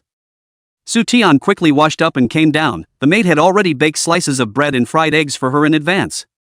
She quickly finished eating, gulped down the last sip of milk in her cup, put the dishes in the automatic dishwasher, and tied her hair as she walked around the semi-open kitchen, her mouth not idle as she remotely said to Jiang Qiyu, let's go.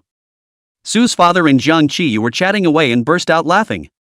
Su Tian heard her father say, you, with this brain power, you can consider thinking about studying finance. I think it's also quite suitable for you. When the time comes, uncle will invest in you. Jiang Qiyu smiled, not commenting. Su Tian has come out, her hair has been tied up, clothes neat and clean, but the whole person does not seem to have much spirit, wilting like an eggplant in the frost, under the eyes of the 2 big black circles of green and gray. Jiang Qiyu froze for a moment, then curved his lips, his dark eyes clear and bright, and said softly, yeah, panda. Su's dad chimed in afterward, saves you from buying tickets. Sutton. She couldn't bring herself to do anything about it and headed out the door depressed.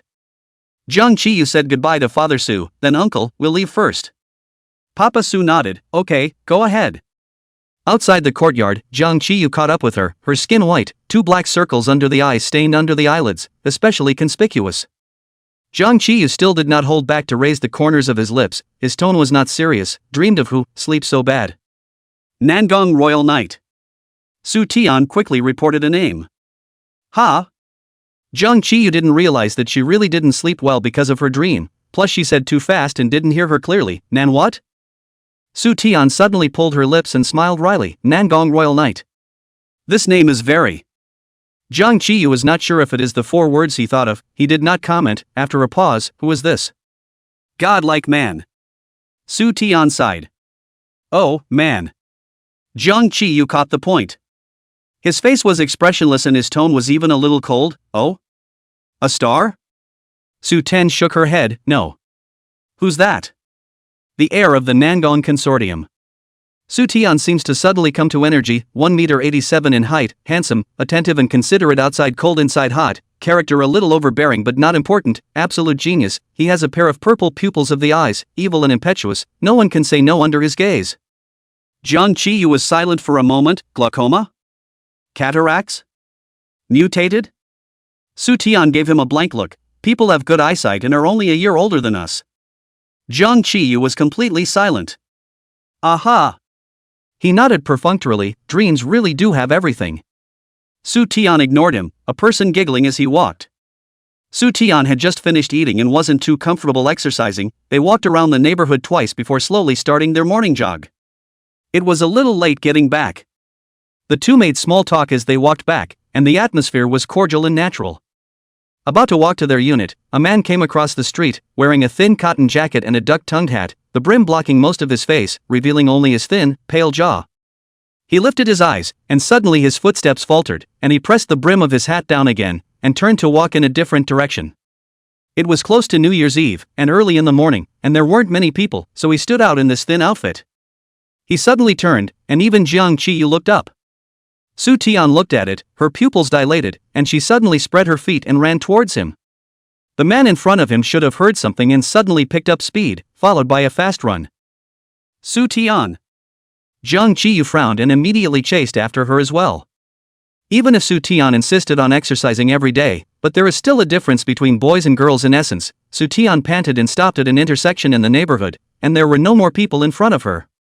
Her arm was violently yanked by someone. The force was so strong that it hurt her. Su Tian frowned in pain. She turned sideways and looked up, just in time to meet a pair of eyes filled with anger. Are you crazy? Who is he worth chasing after like that? Didn't you think you'd be in danger if you went after him rashly? You've grown a brain for nothing, haven't you? Chapter 134 Hard Mouth, Soft Heart. Jiang Qiyu. Jiang Qiyu was truly infuriated by her. He had done his best to suppress his anger, but there was still a windy chill between the words. Dark eyes stared at her, brows furrowed, lip line pursed straight, long slender fingers pinched her arm with no reduction in force at all. Su Tian split his head and received a scolding, subconsciously as to be angry, but peeped at him this annoyed and angry look, all of a sudden on the goat, opened his mouth. He's not a bad guy, I'm just chasing after him. Dress like that and running away when he sees you, can he be a good person? Even if you didn't catch him, have you ever thought that even if you did catch him, it would be hard for him to break away from you with this body? Jiang Qiyu's grip on her arm tightened. His anger did not diminish at all. Falling down and getting hurt is still the second thing. If he jumps over the wall and does something unfavorable to you, can you run away? Su Tian was a little afraid of him like this. Her other hand softly tried to break his hand that was hooped on her arm, trying to make the topic lighter. This is what you were dressed as when you first turned around. And wearing a mask. Walked with his head down and bumped into me. Su Tian recalled, and didn't apologize after bumping. Jiang Qiyu didn't let her go just because of her gag. Looking at her, one hand softly picking at his palm, he sneered, I haven't moved you much yet, you can't even break one of my hands. Hearing this, Su Tian was unconvinced and increased her strength. However, her hands were button white, and she couldn't even pry one of Jiang Qiyu's fingers off. As soon as she exerted herself, Jiang Qiyu followed suit, and Su Tian frowned and screamed, I'm in pain. Jiang Qiyu's hand immediately loosened its force. Su Tian took this opportunity to quickly escape from his clutches. It's not coming out. And she was smug. Jiang Qiyu looked at his empty palm and clenched his back teeth. Su Tian. You're just relying on. He pursed his lips and stopped abruptly when he said it. Only afterward did he pick up, battling the fact that I don't hit women. He rarely called her by her full name so solemnly. Su Tian immediately wimped out again, softly apologizing, okay, I was wrong, I shouldn't have gone straight after him like that. It's just that this person he... Su Tian also paused and didn't continue, but looked at the direction where the duck-tongued man had disappeared. A hint of worry and regret quickly flashed through Su Tian's beautiful eyes. This expression was captured by Jiang Qiyu, who sneered, I remember there were also 2 times before when you suddenly ran out, also because you saw him? Su Tian nodded in silence. Who is he? Jiang Qiyu looked straight into her eyes that wanted to hide. Her figure was reflected in the cold eyes, as if she was locked in them, with nowhere to hide. Sati mumbled, no one. Ha! Jiang Qiyu looked around mockingly, no one, who can run away when they see you, can make you chase them here regardless? The neighborhood was huge, and they had chased them from their position at the east gate and were now almost at the west gate. Su Tian looked at him in a nebulous manner, her cherry lips always pursed, without the appearance of having to say anything. Okay. Jiang Qiyu nodded and turned in the direction they came from. Su Tian chased out a step, but did not know what to say, so she watched Jiang Qiyu's back slowly disappear from sight. She was silent in place for a long time before she too followed the path home. The home yard was quiet. Su Tian pressed the combination lock, gently pushed open the door and walked in. What she didn't notice was that the moment she entered the house, the door to the house next door opened and closed again. The house was also quiet, much as it had been when she left. Only a half-drunk glass of water sat on the living room table next to 2 pill bottles. Soo Taeon sat down on the couch next to him. Soo's father came out of the bedroom and swept down the stairs, then gingerly went downstairs and walked behind the sofa. "Timothy, go take a shower first." Soo Taeon was just in a daze and didn't hear clearly. Papa Soo pointed upstairs, "Go take a shower first." Soo Taeon did not agree and hesitated. "Dad, I just ran into Ron Gue in our neighborhood." "Aha!" Soo's father's expression didn't change as he pushed the glasses on the bridge of his nose. "He just made a trip to the house and got into a bit of an argument with your mom. Your mom just took her medicine and is now asleep. Did you talk to him?" Soo Taeon shook her head. "He saw me and ran away. I couldn't catch up." Father Soo nodded his head, indicating that he knew. "Go take a shower first. It's not comfortable to have your clothes stick to your body." "It's fine." Sooty was in a bit of a sinking mood. She didn't want to go and asked again, "Did he come to the house to see Mom?" "I'm not sure." Soo's father shook his head. "Your mother was arranging flowers in the yard. I was reading the newspaper in the house, and suddenly I heard a fight outside, and I went out just in time to see your mother smash a vase of flowers on him, and he left." "So, is something wrong with him?" Soo Taeon was worried all of a sudden, and not quite daring to show it in front of her dad, she asked dryly. "It should be fine, it just grazed the back of my hand, it didn't really hit my body." Papa Soo rubbed her head. "Good girl, leave it alone, it'll get better." Soo Taeon had to go back to her house to take a shower in a sulky manner. After taking a shower out, she didn't forget about Jung Chi-yu, who was pissed off by her, took out her cell phone. Her finger hovered on the screen for a long time, but she didn't know what to send to him in the past. Saying "I'm sorry" seems too solemn.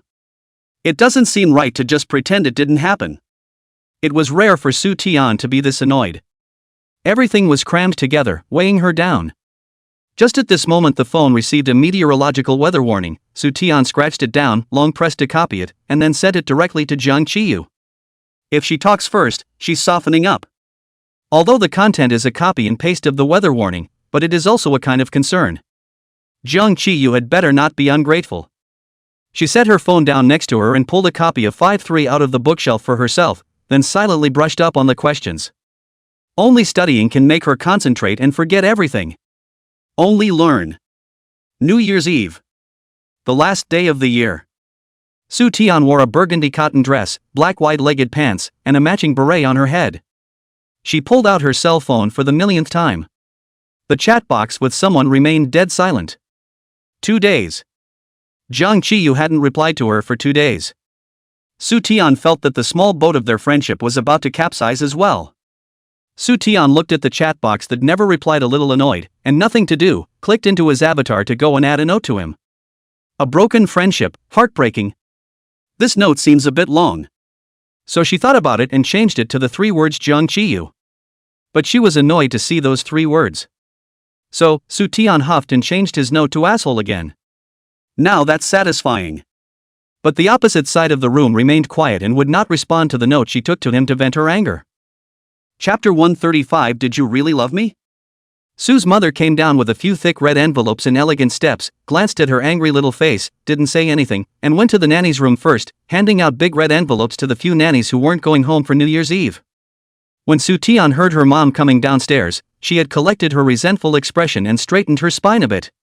Soo's father also went downstairs. He was wearing a formal dress. "It looks like he is going to the company." While walking, he answered the phone. "Good, you let the staff who do not go home do not have to rush over. The road is slow, pay attention to safety. Cannot come to the statistics of the address. I bought them some New Year's goods, not to send over." Soo's mom came out of the babysitting room and walked over to Soo's dad, the two of them formally dressed as if they were going to some kind of dinner party. Soo Taeon sat on the sofa and watched them. "Timothy, you're home. I'll go to the office with your mom and be back before dinner," Father Soo said. Soo's mom picked up. "I've ordered a New Year's Eve dinner and will deliver it in the evening, so remember to open the door and sign for it." Soo Taeon nodded her head obediently and answered one by one, and walked out of the house to see them getting into the car with each other.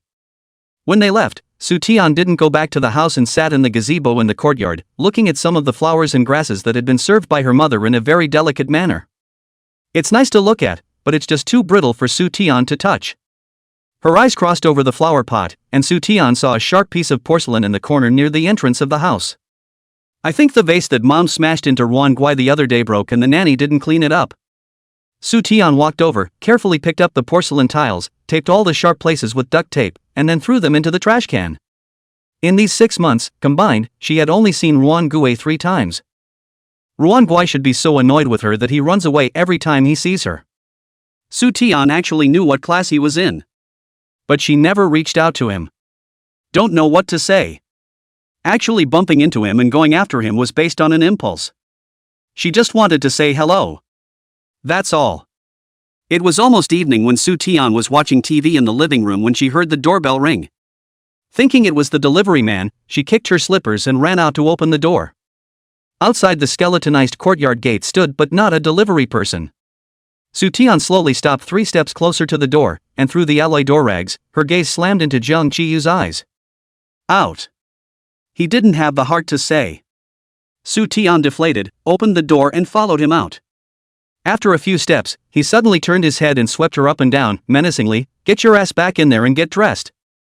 Home open heating is very sufficient, Su Tian is too hot, so the outside jacket off, out of the door and walk in a hurry, the upper half of the body is only wearing a hooded sweater, inside is a shirt. Su Tian was angry. "I come out when you tell me to, and I go back when you tell me to?" Jiang Qiyu looked at her calmly. Not a moment later, Su Tian's anger was frozen by the cold wind and insufficient supply, and the whole person's aura wilted and shivered, but still stubbornly did not go in. Jiang Qiyu sighed softly. "This time his tone eased a lot. Go inside and put on some clothes." Su Tian did not want to be so coaxed, huffed. "Pay attention to your attitude towards the enemy. We are in a cold war for 2 days. Jiang Qiyu seemed to hum extremely small, fished out his cell phone from his shirt pocket, tapped it a few times, and Su Tian's pocket rang. He tucked the phone back in and lifted his chin, his eyes signaling her to look at it. Su Tian took out her cell phone in disbelief and received a WeChat message herself. Asshole. A period? She even thought her bad internet hadn't refreshed it, so she quit and refreshed it again, and it was still a period. Su Tian raised her eyes. "What do you mean?" Jiang Qiyu lazily, "The Cold War is over." Su Tian was even more angry. She was all tangled up and finally sent Jiang Qiyu a weather warning that implied concern, and waited for 2 days to refresh countless times without waiting for his response. Now, this person ferociously called her out and told her to roll back, casually sent a period over good, and declared that they were reconciled? Where is the sense in that? Sudi wrapped her arms around her chest and tilted her head. "I don't make up." Jiang Qiyu all but laughed, slowly. "Who said anything about making up with you?" Su Tian rubbed her head and twisted it around, her eyes glaring like bronze bells. Jiang Qiyu carelessly inserted both hands into his pockets, relying on the height difference to lower his eyes and look down on her from above. "It's just the end of the Cold War. There is still a big chunk of time away from being on good terms. You have to keep working hard." He guessed that this little girl would blow up after he finished speaking, and sure enough, Su Tian's entire body was shocked and accused him furiously. "Why are you so cheeky?" "Aha!" Jiang Qiyu nodded. "Because I'm wearing thick clothes." He pointed at the ocean house that was permeated with warm light. "Now go back, put on a jacket, and come out to continue theorizing with me." Sudi then went in with a huff. She looked for half a day in the living room, did not find his jacket, and went upstairs to look rummaged for half a day and finally found it. Downstairs, should stand outside the yard. Jiang Qiyu stood in the living room, pointing to the dining room of the square table, to send the New Year's Eve dinner of the staff, said, "Put it here on the line." The staff handed Jiang Qiyu the signing slip and pen, and Jiang Qiyu handed these 2 things to Su Tian. Su Tian glared at him in exasperation before signing her name. After the staff left, Su Tian looked around. "Who let you into my house?" "It's cold." "The Cold War is over." Jiang Qiyu kindly reminded, "It's now a democratic consultation session after the Cold War." Jiang Qiyu's mouth is accustomed to flowery language. Su Tian couldn't say anything to him and became even more angry. Jiang Qiyu sat down on the sofa and patted the soft cushion next to him, meaning to let her sit over as well. Su Tian was angry and went to sit down on the sofa opposite him. After waiting for a while and not seeing her take the initiative to speak, Jiang Qiyu spoke first. "Not going to say anything? You're saving the conflict for next year?" "Say what?" Su Tian still didn't have a good mood. The TV next to her was still on, a literary film that was released last year, and the plot happened to be broadcast to the point where the heroine was tearfully holding the hero's face, her voice miserable and ghostly. "Aren't you going to say anything? Did you ever really love me?" The male lead looked deeply at her, a few moving brows. You tell me. Su Tian couldn't take it anymore and got up and picked up the remote to turn off the TV. The sad BGM is gone and the world is clear. When he came back, he saw Jiang Qiyu bowing his head, the corners of his mouth hooked, stifling a laugh. Su Tian also couldn't help it a little, but just now they were still at cross swords. Now laughing out seems a little out of place, so she endured it with difficulty. Jiang Qiyu raised his eyes a few moments clear. It's fine to keep it open, I kinda wanna know. Know what? Jiang Qiyu slowly imitated the tone of the heroine in the play. Have you really loved me?